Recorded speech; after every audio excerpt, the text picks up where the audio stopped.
133 வானிலை சிலை அமைத்த நம்முடைய முத்தமிழர் கலைஞர் அவர்களால் அமைத்திருக்கக்கூடிய தென்குமரி மலைக்கு வந்திருக்கிறேன். குமரி முதல் இமய வரையும் சொல்லலாம். அப்படிப்பட்ட பறந்து விரிந்த இந்த இந்திய நாட்டில் ஜனநாயகத்தை காக்கும் போர்க்களத்தில் வெற்றி பெற உங்க ஆதரவை கேட்டு நான் வந்திருக்கிறேன். என் உயிரோடு கலந்திருக்கக்கூடிய தலைவர் கலைஞர் அவர்களின் வீரனும் வீரான அன்பு உடன்பிறப்புகளை உங்கள் அனைவருக்குடைய மாலை வணக்கம். விளவங்கோடு சட்டமன்ற தொகுதியுடைய வேட்பாளராக டாக்டர் தாரகை கத்து களம் காண்கிறார். பெருந்தலைவர் காமராஜரின் அமைச்சரவையில் அங்க மகிழ்ச்சி கௌதம்மாள் சைமனின் பேத்தி இவர். பாரம்பரியமிக்க காங்கிரஸ் குடும்பத்தை சார்ந்த மதச்சார்பை மேல் பெற்றுக் கொண்ட வேட்பாளராக உங்கள் ஆதரவை வேண்டி அவர் நிற்கிறார். கன்னியாகுமரி நாடாளுமன்ற தொகுதியுடைய வேட்பாளராக இங்கு இருக்கக்கூடிய நம்முடைய அருமை சகோதரர் விஜய் வசந்த் பத்தி சொல்லணும்னா, எனக்கு உறவு ரிப்போர்ட்டுகளை கன்னியாகுமரி எம்பி விஜய் ரொம்ப நல்லா செயல்படுறார். தொகுதி மக்களுக்காக கடுமையாக உழைக்கிறார்னு சொல்றாங்க. அப்ப என் மனசுல என்ன தோணும்னா, தம்பி விஜய் வசந்துக்கு உழைக்க சொல்லி தரணுமா? யாருடைய மகன் உழைப்பால் உயர்ந்திருக்க எப்படியெல்லாம் அயராது உழைத்தாரோ, நாங்குநேரி மக்களுக்காக சட்டமன்ற உறுப்பினராக பணியாற்றி இதே கன்னியாகுமரி கோடியில மக்களால் தங்களுடைய நாடாளுமன்ற பிரதிநிதியாக தேர்ந்தெடுக்கப்பட்டு தங்களுடைய வாரி வழங்கும் குணத்தால இன்னைக்கும் நம் நெஞ்சங்கள்ல நிறைந்திருக்கக்கூடிய வசந்த்குமார் அவருடைய மகனாச்ச உங்களுக்காக உழைக்க அவர் கன்னியாகுமரியில் மீண்டும் களம் காணுகிறார். கடந்த தேர்தலை விட இன்னும் அதிகமான வாக்கு வித்தியாசத்தில் அவர் வெற்றி பெற வைக்கணும். திருநெல்வேலியில போட்டியிடுகிற வழக்கறிஞர் ராபர்ட் ப்ரூஸ் மாவட்ட காங்கிரஸ் தலைவராக மட்டுமல்ல, பக்கத்து மாநிலங்களுக்கும் போய் காங்கிரஸ் கட்சியை வளர்த்த பெருமைக்குரியவர். தென்னிந்திய திருச்சபை சமூக தொண்டும் ஆட்சி வரக்கூடியவர். இவங்களுக்கு நீங்க அளிக்கிற வாக்கு என்பது உங்க தொகுதிக்கான எம்பிய தேர்வு செய்வதற்காக மட்டுமல்ல,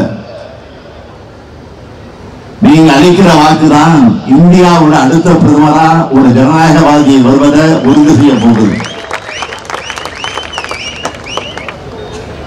உங்க வாக்குதான் ஒரு மனிதனே வைக்க ஒருத்தர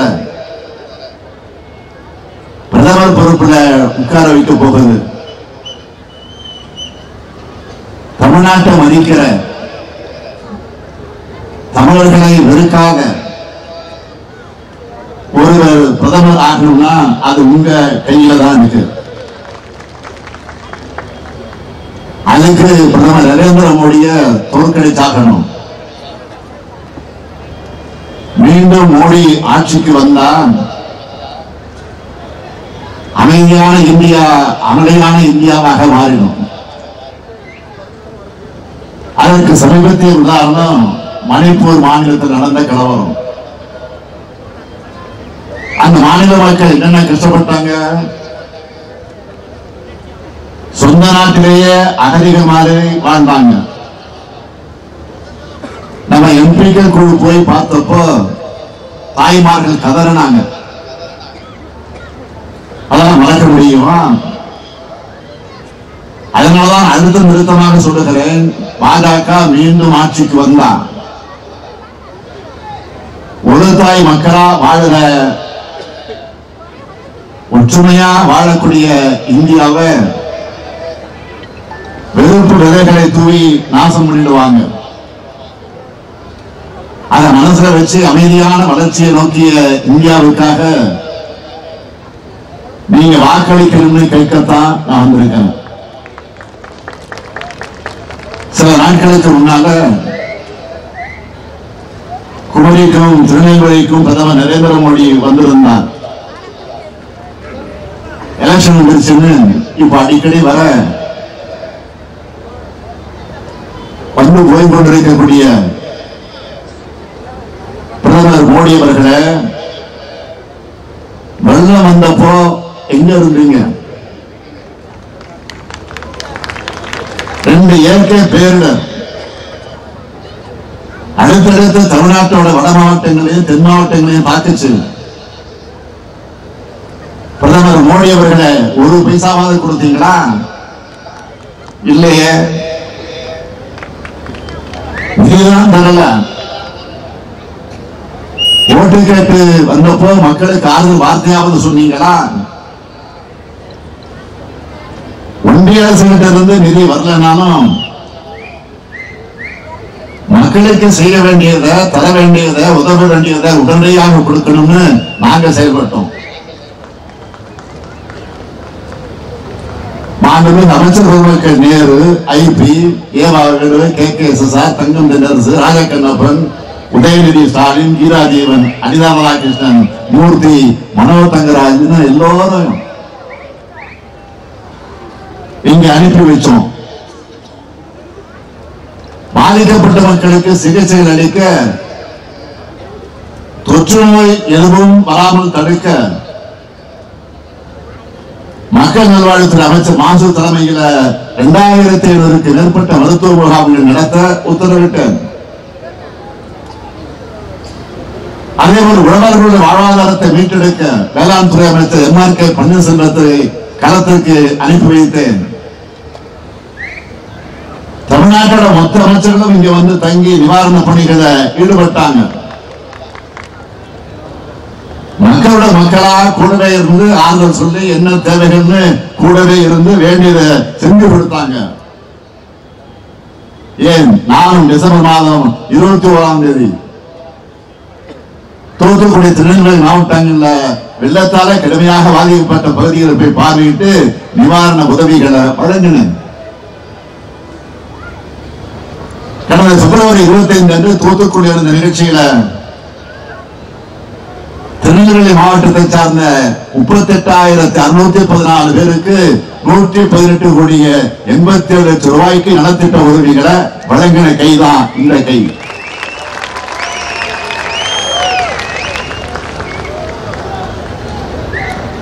ஒன்றிய அரசு கிட்ட என்ன கேட்டோம்? மக்கள் கடுமையாக பாதிக்கப்பட்டிருக்காங்க, அவருடைய வாழ்வாதாரங்களை மீட்டெடுக்கணும்னு 2 இயற்கை பேரிடருக்கான இழப்பீடு மறுசீரமைப்பு நிவாரண தொகையாக 37,000 கோடி ரூபாய் கேட்டோம். தொடர்ந்து கேட்கிறோம். வந்தாங்களா? இல்ல. நாம் உரிமையோடு கேட்பதை தரம் மறுக்கிற ஒன்றிய அரசுக்கு எதிராக உச்ச நீதிமன்றத்தில் வழக்கு தாக்கல் செய்ய போறோம். இந்த கூட்டத்தின் மூலமாக நான் பகிரங்கமாக அறிவிக்கிறேன். எப்படி கவர்னர் மூக்கறுப்பு பட்டு வெட்கம் இல்லாமல் சூடு சொல்ற இல்லாமல் இன்னும் பதவியில் உட்கார்ந்து இருக்கிறார், பார்த்துட்டு இருக்கிறவங்க. அதே போல நீதிமன்றத்திற்கு செல்ல இருக்கிறோம். சட்டப்பேரவை நிறைவேற்றிருக்கிற சட்டத்துக்கு கையெழுத்து போட சொல்லுங்கன்னு நீதிமன்றம் போனோம். பொன்முடியவர்களை மீண்டும் அமைச்சராக்க வலியுறுத்த நீதிமன்றம் போனோம். இப்போ நிதி கேட்டும் நீதிமன்றம் தான் போகணும். பாஜக எத்தகைய ஓர வஞ்சனையான அரசாக நடந்துகிட்டு இருக்கு. ஓர வஞ்சனை மட்டுமா பண்றாங்க? நிதியும் தராம நம்ம மக்களை ஏளனம் வேற பண்றாங்க, ஏறி பண்றாங்க, கிண்டல் பேசுறாங்க. நிதியமைச்சர் நிர்மலா சீதாராமன் அவர்கள் நிவாரண நிதியும் தரமாட்டாங்களாம். மாநில அரசு மக்களுக்கு நிவாரண தொகையை வழங்கினா அதையும் பிச்சைன்னு ஏளனம் பண்ணுவாங்களாம். அவங்களுக்கு நான் சொல்லிக்கொள்ள விரும்புவது, அரசு செலவு பண்ற ஒவ்வொரு ரூபாயும் மக்களுடைய பணம். அவங்க கஷ்டப்படும் போது அவங்களுக்கு உதவுறதுதான் அரசுடைய கடமை. அதை கேட்கிறது மக்களுடைய உரிமை. மக்களாட்சியில மக்களையே ஆமதிச்ச போது உங்களுடைய தோல்வி உறுதியாயிடுச்சு.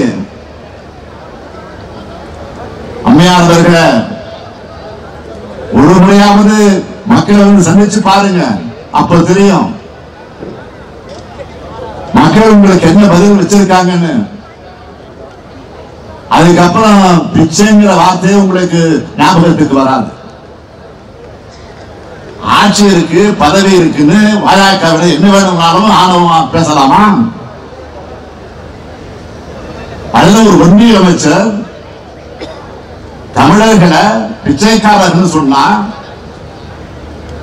இன்னொரு ஒன்றிய அமைச்சர் தமிழர்களை தீவிரவாதிகள், பயங்கரவாதிகள் குற்றம் சாட்டுகிறார். தமிழர்கள் ஏன் இத்தனை கோபம், வெறுப்பு, வன்மம்? மக்களுடைய வெறுப்பை விதைச்சு பிளவுகளை உண்டாக்கி அதுல குளிர்காய நினைக்கிற பாஜகவோட எண்ணங்கள் ஒருபோதும் பலிக்காது. மேம்பட்ட சிந்தனைகள் உள்ள நாம்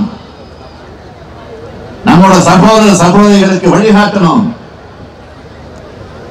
பாஜகவுக்கு வாக்களிக்கிறது அவமானம் எடுத்து சொல்லணும். சொல்லுவீங்களா? பாஜகவுக்கு வாக்களிக்கிறது அவமானம் எடுத்து சொல்லணும். பாஜகவுக்கு வாக்களிக்கிறது எதிர்கால சந்ததியினருக்கு செய்யற துரோகம்னு புரிய வைக்கணும். புரிய வைப்பீங்களா? தேர்தலுக்காக மட்டும் தமிழ்நாட்டுக்கு ஒரு பிரதமர் கிட்ட நான் ரொம்ப நாளா உன்னை கேட்கிறேன், அதை இப்பவும் திரும்பவும் கேட்கிறேன். மாண்புமிகு பிரதமர் மோடி அவர்களே, தமிழ்நாட்டிற்காக ஒரு தலைமையிலான ஒன்றிய பாஜக அரசு கொண்டு வந்த சிறப்பு திட்டங்கள் என்ன?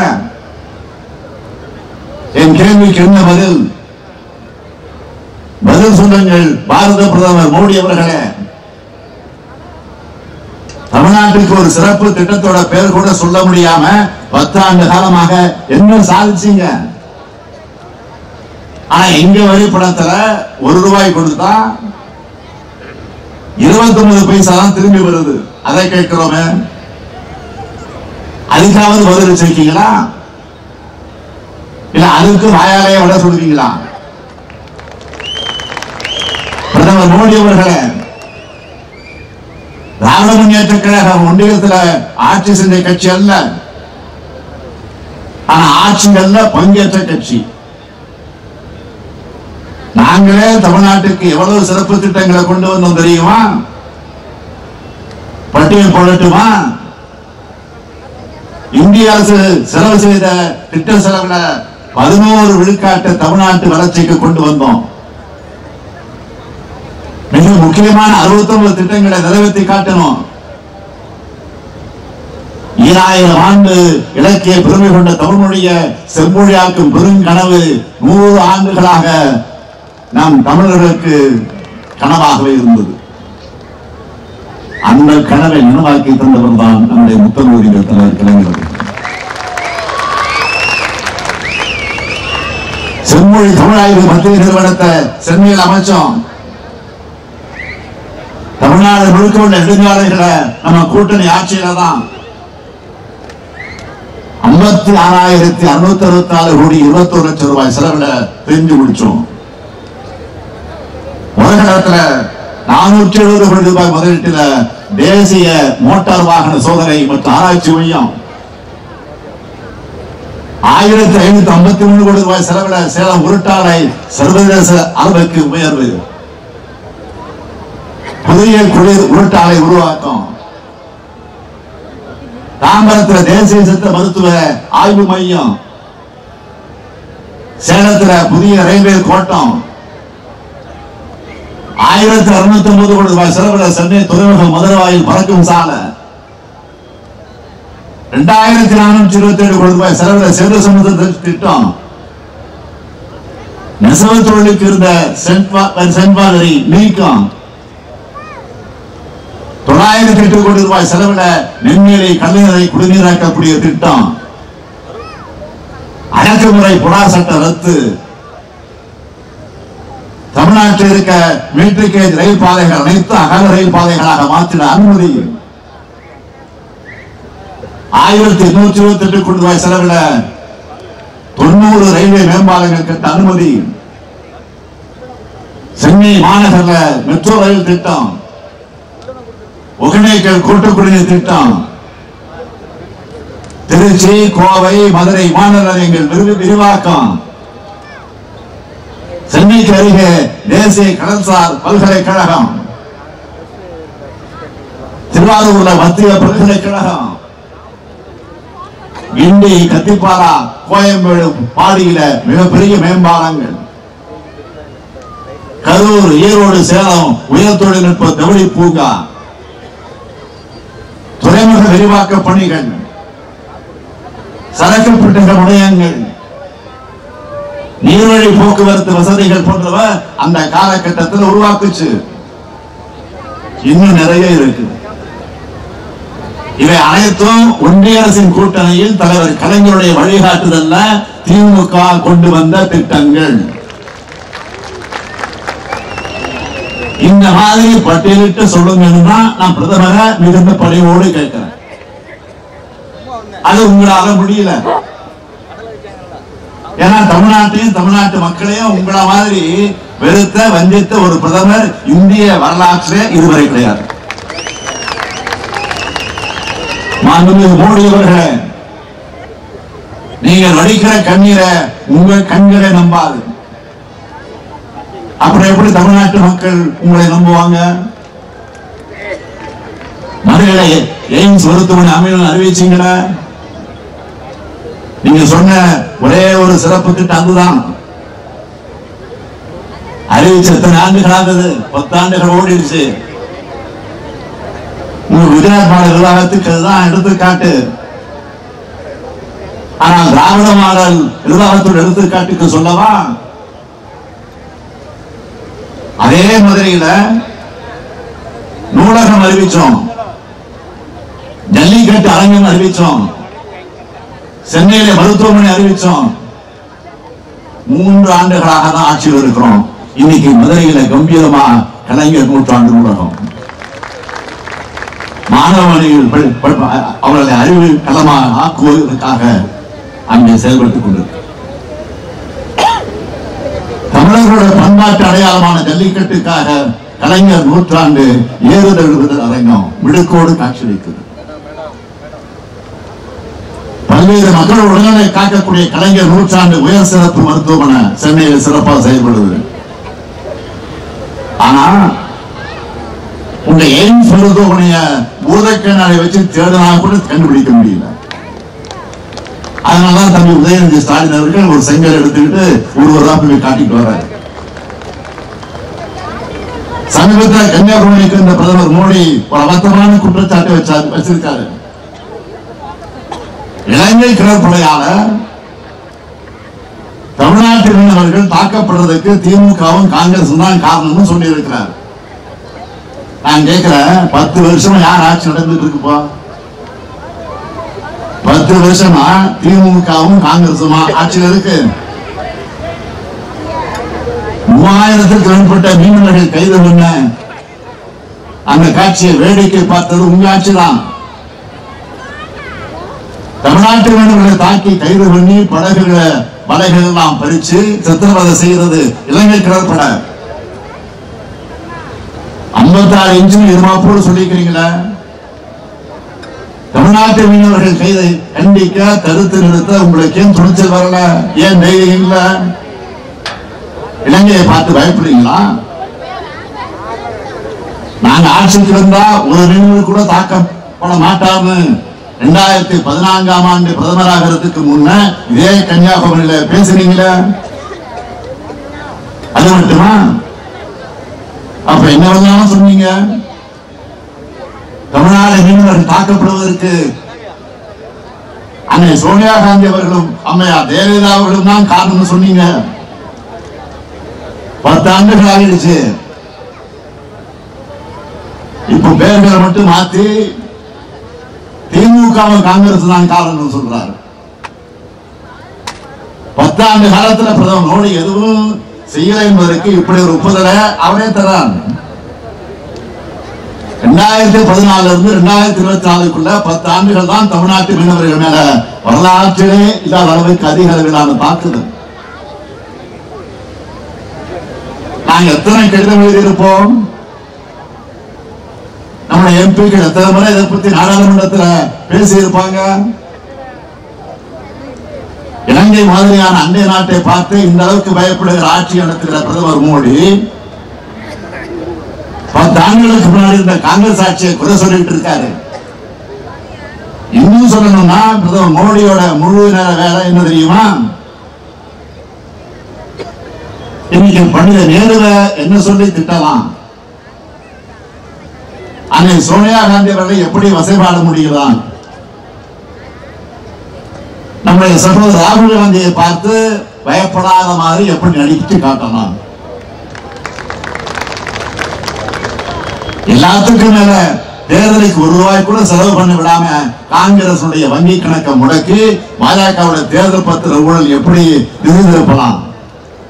இதுதான் பிரதமர் மோடி சிந்திச்சுட்டு இருக்கிறார். மோடியின் ஆட்சி அவருக்கு நெருக்கமான சிலருக்கு மட்டுமே சாதகமான ஆட்சி. ஆனா நாம் அமைக்க போற இந்திய கூட்டணி ஆட்சி எல்லோருக்கும் பொதுவான ஆட்சி.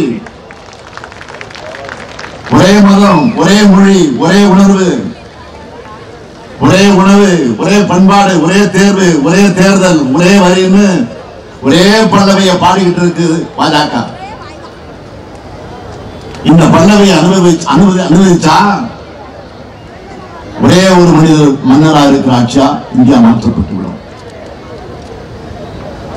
ஜனநாயகம், மதச்சார்பின்மை, சமத்துவம், சகோதரத்துவம், சமூக நீதி ஆகியவற்றை பாதுகாக்கிற அவள் அரசியல் சட்டத்தையே மாத்திடுவாங்க.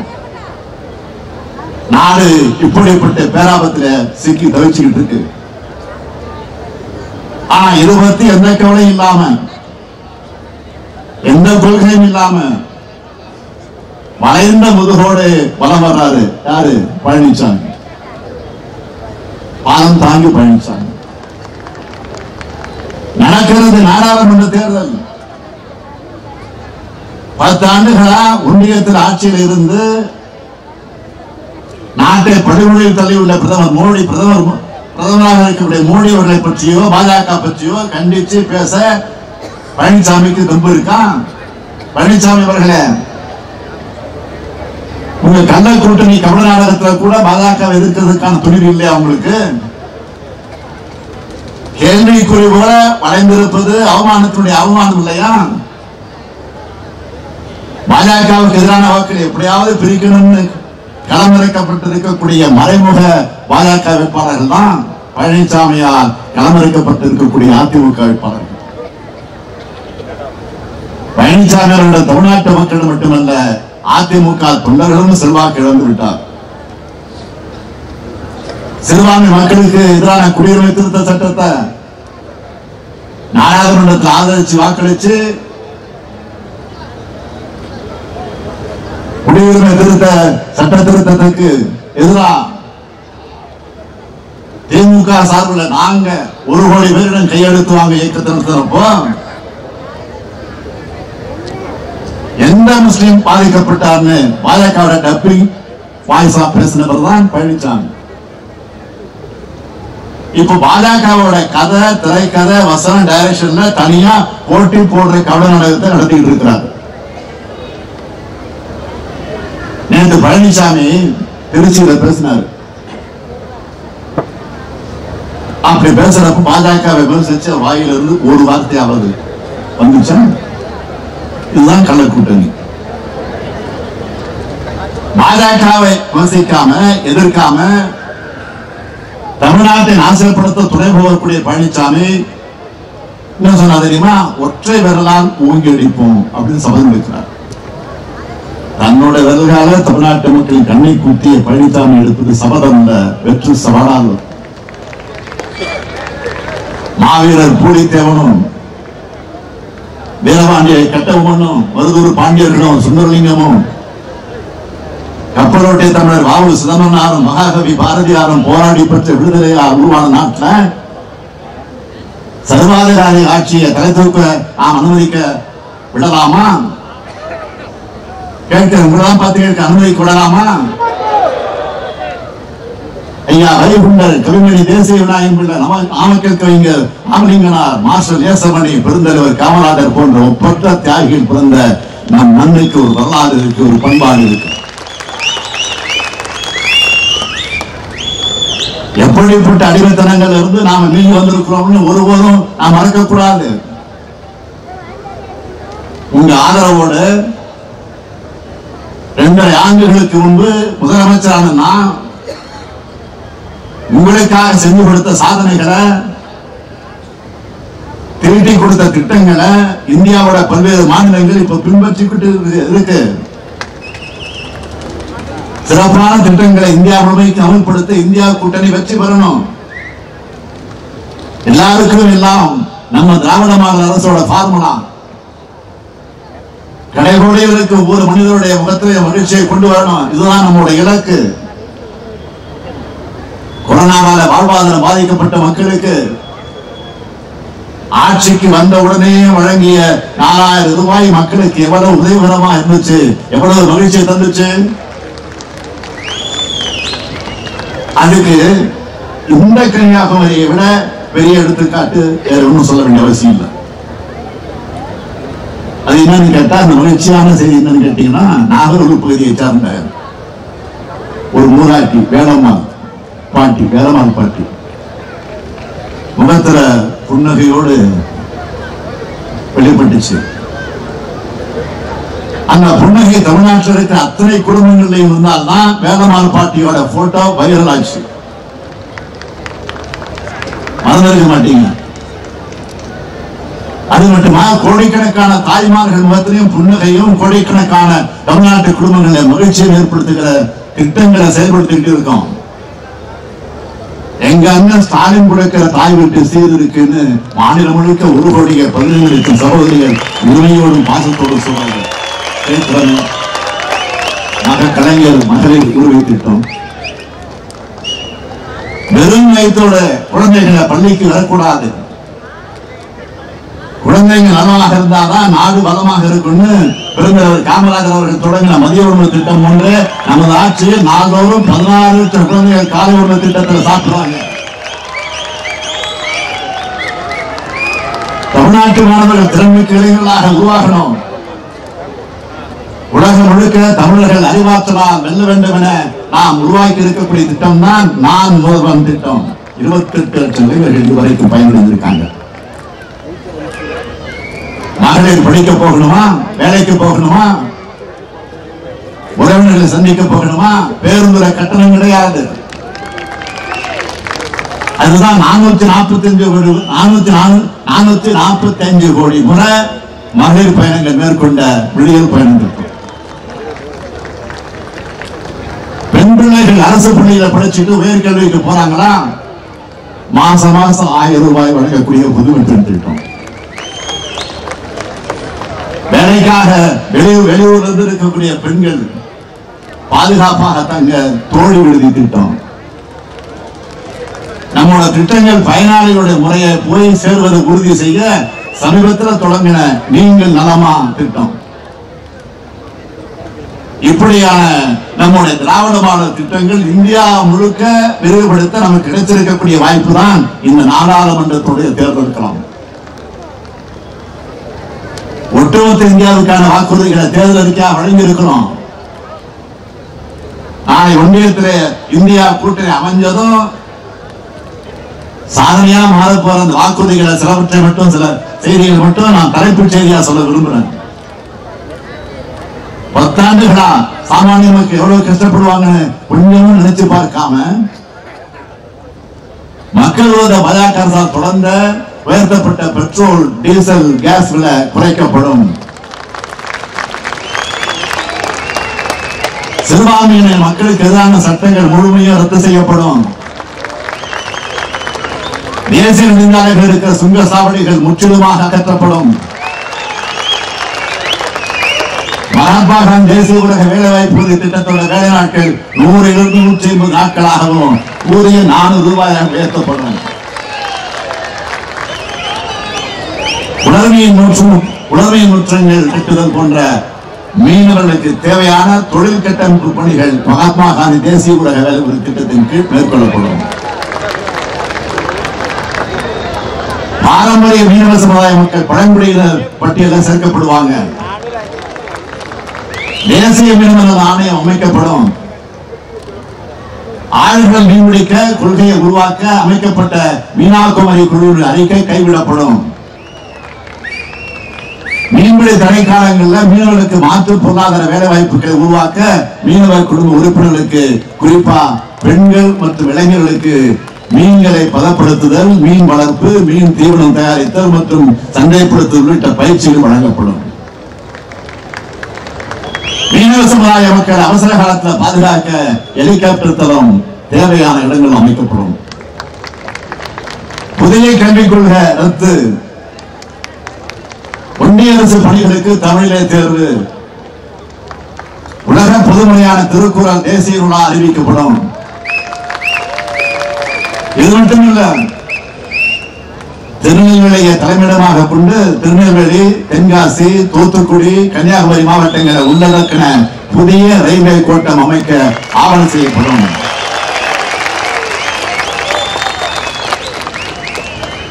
அம்பாசமுத்திரம் வீக்கவரம் சாலையில் அம்பேராணிப்பள்ளி பக்கத்தில் இருக்கிற ரயில்வே கேட்டில் உயர்மட்ட மேம்பாலம் அமைக்கப்படும். திருநெல்வேலி மாவட்டத்தில் தூண்டில் விளைவு இல்லாத கிராமங்களுக்கு தூண்டில் விளைவு அமைக்கப்படும். குமரி மாவட்டத்தில் மீன்களை பதப்படுத்தி ஏற்றுமதி செய்ய நவீன தொழில்நுட்பம் கொண்ட பதப்படுத்தும் நிலையம் உருவாக்கப்படும். குமரி முதல் களியக்காவிளி வரையும், காவல் கிணறு முதல் நாகர்கோவில் வரையும் 4 வழிச்சாலைகளாக நிலங்களை கொடுத்தவங்களுக்கு உடனடியாக இழப்பீட்டுத் தொகை வழங்க ஆவணம் செய்யப்படும். விளவங்கோடு பகுதியில் ரப்பர் தொழிற்சாலை அமைக்க ஆவணம் செய்யப்படும். ஏரியும் கால்வாயை சுத்தம் செஞ்சு மக்கள் பயன்பாட்டுக்கு கொண்டு வர ஆவணம் செய்யப்படும். இப்படியான திட்டங்கள் நிறைவேற்ற உங்கள் பேராதரவோடு இந்தியா கூட்டணி ஆட்சிக்கு வரணும். ஒண்ணு மட்டும் அழுத்தமா சொல்றேன், தமிழுக்கும் தமிழினத்துக்கும் தமிழ்நாட்டுக்கும் விரோதமான கட்சி பாஜக.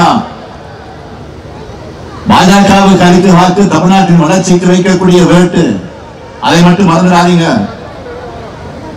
தமிழ்நாட்டை வஞ்சித்த பாஜக, தமிழ்நாட்டை பாழ்படுத்தி அதிமுக, 2 பேரையும் ஒரு சேர வீழ்த்துங்க.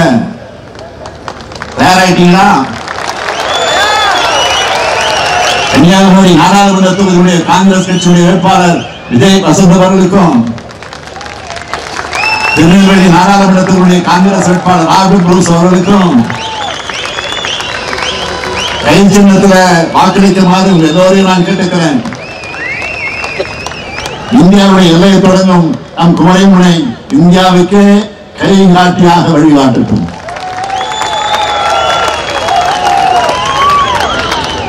அனைவரும் விளம்புட கை சின்னத்திற்கு ஆதரித்து நீங்க வெற்றி தேடி தரணும். இந்திய துணைக்கண்ட தொடங்கும் இந்த இடத்தில் இருந்து பாசிசமும் மதவாதமும் விழுந்தது, ஜனநாயகமும் சகோதரத்தும் வென்றது என்ற புதிய வரலாறு தொடங்கட்டும். பாசிஸ்ட வீழ்த்த இந்தியாவை காக்க உங்கள் ஸ்டாலின் அழைக்கிறேன். உங்கள் முத்துவேல் கருணாநிதி ஸ்டாலின் அழைக்கிறேன். 40 நமதே, நாடும் நமதே. 40 நமதே, 40 நமதே, 40 நமதே, 40 நமதே, நாடும் நமதே. நன்றி, வணக்கம்.